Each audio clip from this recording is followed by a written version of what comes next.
Hello again. Today we're in the centre of Gdansk in Poland and we've booked into the Holiday Inn hotel right at the Gdansk marina. It's one of the modern buildings that have been placed on the site of the old granary buildings that used to be here. In this video I'll show you around our room and the facilities at this hotel, and we've booked the best room, the King's Suite. So let's get inside and check it out. Unsurprisingly, it's a modern, well-designed reception area, very bright and well kept. It was quick and easy to check in, and we've got our key card with a handwritten note and, yeah, the room number. I'll mention that again in a minute. So we're not actually in the main building though. This is the main part of the hotel, and this is a smaller building linked to the main one by a bridge on the third floor. We're on the sixth floor, just one floor down from the sky bar on the roof. Here's our room, number 666, the number of the beast. A tap of the room card and we're in. Let's have a look around.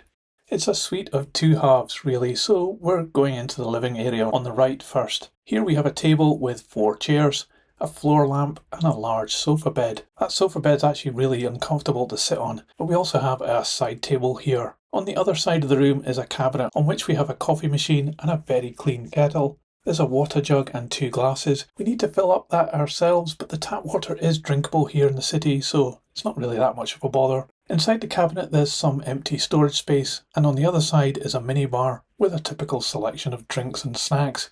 Here's the price list. Beside that we have a large chair, a work desk with a lamp, a bin and another chair. Above there are some shelves with some pictures on and a TV. We also have an old school phone to reception and a leaflet about the restaurant and sky bar, and a little note card with a welcome message on it. On the back wall there's a wardrobe, and inside there's one bathrobe and slippers, although another set is supplied. I'll show you that in a minute. We also have an iron and ironing board plus a safe with plenty of storage here. So let's move on. We'll come to the bedroom in a moment, but let's check out the bathroom, and it's quite large with a bath at one end. It's got some very clean chrome fittings, plus we have 2 soak branded dispensers on the wall above the bath. And there's a bath mat on the rail above too. Looking at the sink area we have a shaving mirror, a box of tissues on the wall and the first of 2 sinks. Very clean, and here some face cloths, 2 glasses and some toiletries including toothpaste. The other sink is equally clean. Below is 2 small shelves and a rail, and we have some towels under here. I probably would say there's not enough hanging space for towels in here though, and there's no towel rail. Over here on the other wall is a hand dryer with shaver socket and the toilet and the shower, which is a decent size and comes with chrome fittings, and again the 2 same types of dispensers on the wall again. It's all very clean in here, no complaints. So let's move on to the bedroom, which has a nice large bed with a red runner over it and 2 single duvets. There's a collection of door cards here and the other bathrobe and slippers I mentioned. We have a total of 4 pillows here, and at each side of the bed a table and alongside it a wall socket to charge your phone. No USB though. Opposite the bed on the other wall is more shelves with pictures and another TV which is built in. Another large chair in the corner, and we also have a suitcase stand beside some shelving with decorative ropes hanging from the ceiling. This area is a bit form over function really. We've also got a couple of oars over the bed for decoration, and there's a speaker on the roof beside the aircon. The aircon controls are on the wall, but we couldn't really get it to generate any heat, and as we were staying here in November it kind of felt pretty cold in this suite. A quick look out of the window and we do have a nice view of the marina area. We're facing away from the main tourist area along the riverside, so it's nice and quiet here. So that's our room for the night. I'll see you in the morning for breakfast.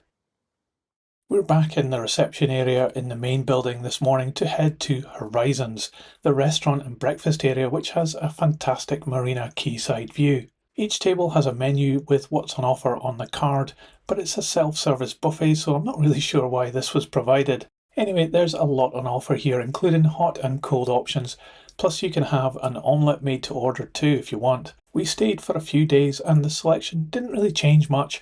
There was a couple of different cake and dessert variations, but really it was the same selection every day.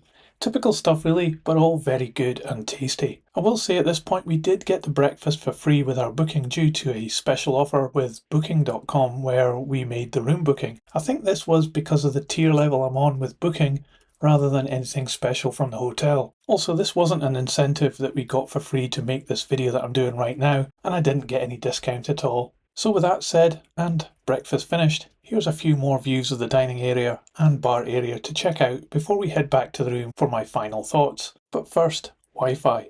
It was free to use, but it's a right faff to get connected. It's trying to push you to sign up to the IHG rewards program when you try and connect, but it is possible to still get free Wi-Fi without signing up by looking for this option down here on the page and proceeding. I did give some feedback about how difficult it was to connect, but once you did actually get connected, the Wi-Fi was stable and fast enough, with both upload and download speeds really good throughout our stay. So we're back in the room, and let me start off by saying that in no way is this a king suite.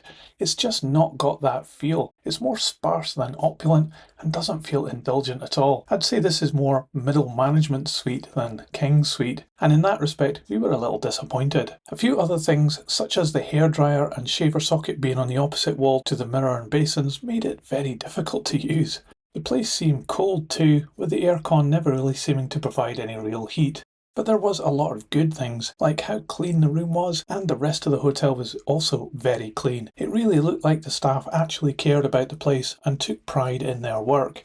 Also, the breakfast was great, tasty, and a good selection with attentive staff at hand. Our room was very quiet. In fact, I don't think there was anyone else on the floor, maybe not even in this part of the building where we stayed. The bed was also very comfortable too. So let's talk about the price. The Holiday Inn Gdansk city centre for the King Suite, which can accommodate up to 4 adults by the way, for one night we paid 673 zloty, or around £140, roughly around about 158 euros. We booked through booking.com and got the free breakfast included, but I'm not paid to mention them here, so shop around for the best deal. Would we stay here again? I'd say yes, but it's definitely not worth paying the extra for the King Suite, so we'd just go for a standard room. So that's it. I hope you liked this hotel review. Don't forget to give it a thumbs up and subscribe for more, and I'll see you on my next video somewhere else in the world. See ya!